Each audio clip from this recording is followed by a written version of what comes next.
తెలంగాణలో గ్రామ పంచాయతీ ఎన్నికల నిర్వహణకు నగారా మోగింది. డిసెంబర్ 11, 14, 17 తేదీలో 3 విడతల్లో పోలింగ్. అదే రోజు ఫలితాలు వెలువడనున్నాయి. రాష్ట్ర వ్యాప్తంగా 12,728 సర్పంచ్, 1,12,242 వార్డు సభ్యుల స్థానాలకు ఎన్నికలు జరగనున్నాయి. అయితే కోర్టు కేసుల నేపథ్యంలో 32 గ్రామ పంచాయతీలో ఎన్నికలు నిలిచిపోయాయి. ప్రధానంగా ములుగు జిల్లా మంగంపేట మండలంలోని 25 గ్రామ పంచాయతీలో మరోసారి సర్పంచ్, వార్డు సభ్యుల ఎన్నికలు నిలిచిపోయాయి. రిజర్వేషన్ల వివాదంతో 14 ఏళ్ల నుంచి స్థానిక ఎన్నికలు జరగకపోవడంతో ఆయా గ్రామస్తులు ఆందోళన వ్యక్తం చేస్తుండగా ఆశావాహులు అయోమయంలో పడ్డారు.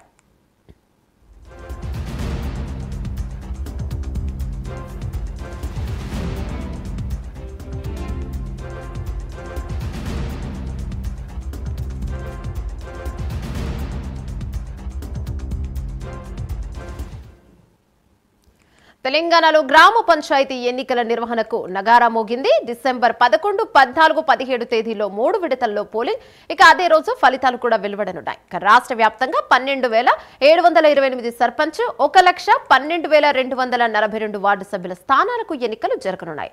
అయితే కోర్టు కేసుల నేపథ్యంలో 32 గ్రామ పంచాయతీలో ఎన్నికలు నిలిచిపోయాయి. ప్రధానంగా ములుగు జిల్లా మంగంపేట మండలంలోని 25 గ్రామ పంచాయతీలో మరోసారి సర్పంచ్, వార్డు సభ్యుల ఎన్నికలు నిలిచిపోయాయి. రిజర్వేషన్ల వివాదంతో 14 ఏళ్ల నుంచి స్థానిక ఎన్నికలు జరగకపోవడంతో ఆయా గ్రామస్తులు ఆందోళన వ్యక్తం చేస్తుండగా ఆశావాహులు అయోమయంలో పడ్డారు. దీనిపై మరింత సమాచారం మా కరెస్పాండెంట్ తిరుపతి అందిస్తారు. రైట్ తిరుపతి, చెప్పండి. ఇక ఎన్నికల నగారా మోగింది అంటేనే అన్ని అంటే ఊళ్ళల్లో కూడా అందరూ రెడీగా ఉన్నారు, ప్రచారాలు సాగిస్తున్నారు. మరి ఈ నిలిచిపోయిన గ్రామాల గురించి ఏంటి?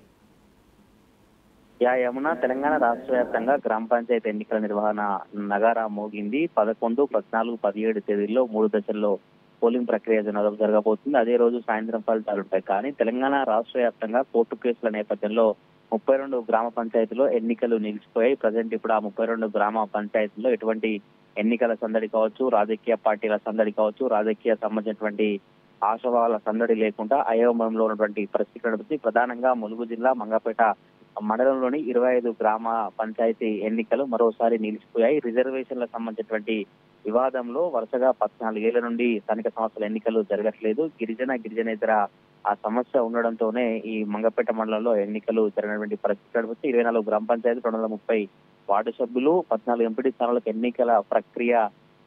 ఎన్నికల సంఘం నిలిపివేసినటువంటి పరిస్థితి కనిపిస్తుంది. ఈ నేపథ్యంలోనే ఆ గ్రామాలకు సంబంధించినటువంటి రాజకీయ పార్టీల నేతలు కావచ్చు, ప్రజలంతా కూడా ఎటువంటి సందడి వాతావరణం లేకుండా ఆశావాలంతా అయోమయంలో ఉన్నటువంటి పరిస్థితులు అయితే కనబడుతున్నాయి. మిగతా రాష్ట్ర వ్యాప్తంగా మిగతా అన్ని గ్రామాలలో ఎన్నికల సందడి కావచ్చు, ఎవరు పోటీ చేస్తారు, ఏ పార్టీ నుంచి పోటీ చేయాలి, పోటీ చేస్తే ఎటువంటి ఏర్పాట్లు చేసుకోవాలి, ఎట్లా ఉన్నట్టు కూడా అంత చర్చ కొనసాగుతూ ఎన్నికల హడావుడి వాతావరణం కొనసాగినప్పటికీ కూడా కేవలం ములుగు జిల్లా మంగపేట మండలంతో పాటు ఇతర గ్రామ పంచాయతీలు ఎక్కడైతే ఎన్నికల సంఘం నిలిపివేసిందో అక్కడ గ్రామ సంబంధించినటువంటి ఎన్నికల హడావుడి లేకుండా కామన్ గా రెగ్యులర్ గా ఎవరి పనులు వాళ్ళ రొటీన్ లో నిమ్మకినటువంటి పరిస్థితి కనబడితే చుట్టుపక్కల మండలాల్లో, చుట్టుపక్కల గ్రామాలలో రాజకీయ పార్టీలకు సంబంధించిన నేతలు, ఆశావాహులు రాజకీయ ఎట్లా కొనసాగుతుంటే కూడా ఈ నిలిచిపోయిన గ్రామాల ప్రజలు తెలుసుకున్నటువంటి పరిస్థితి కనబడుతుంది. తమ గ్రామంలో గిరిజన సమస్య ఉండడంతోనే అక్కడ గ్రామ పంచాయతీ ఎన్నికలు నిలిచిపోయినట్టుగా స్థానికంగా చర్చ అయితే కొనసాగుతున్నటువంటి పరిస్థితులు కనబడతా ఉన్నాయి. Yamuna, thank you Tirupati.